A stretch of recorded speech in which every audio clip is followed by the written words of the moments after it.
quand les filles de Matt Damon éduquent leur propre père. Depuis plusieurs semaines, l'acteur multiplie les interviews pour la promotion de Stillwater, le film dans lequel il partage l'affiche avec Camille Cotin et qui a reçu une standing ovation lors du dernier festival de Cannes. Et si est-il dans le plus grand des calmes que la star hollywoodienne a admis dans le Sunday Times qu'il avait récemment banni de son vocabulaire l'insulte fagot, qui signifie pédé.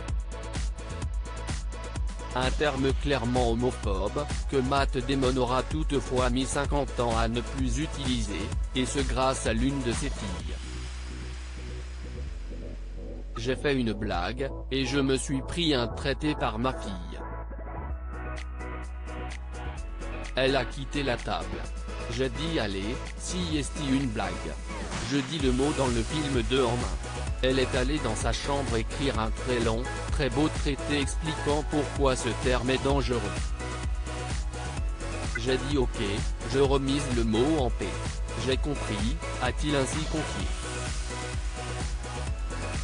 Pour Jonathan Dean, le journaliste qui l'a interviewé, Matt Damon se lance dans le genre d'anecdote qui finit par faire les gros titres, rapporte Vulture.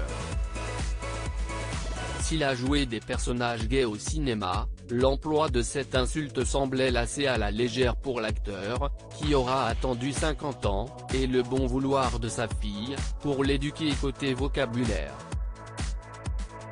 Combien Matt Damon a-t-il d'enfants?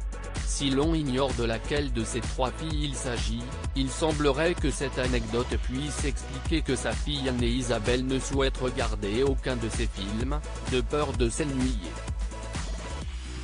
Mais peut-être aussi désormais, de se retrouver face à un grand décalage entre son vocabulaire et celui de son père, même si celui-ci n'est pas l'acteur le plus vulgaire du cinéma.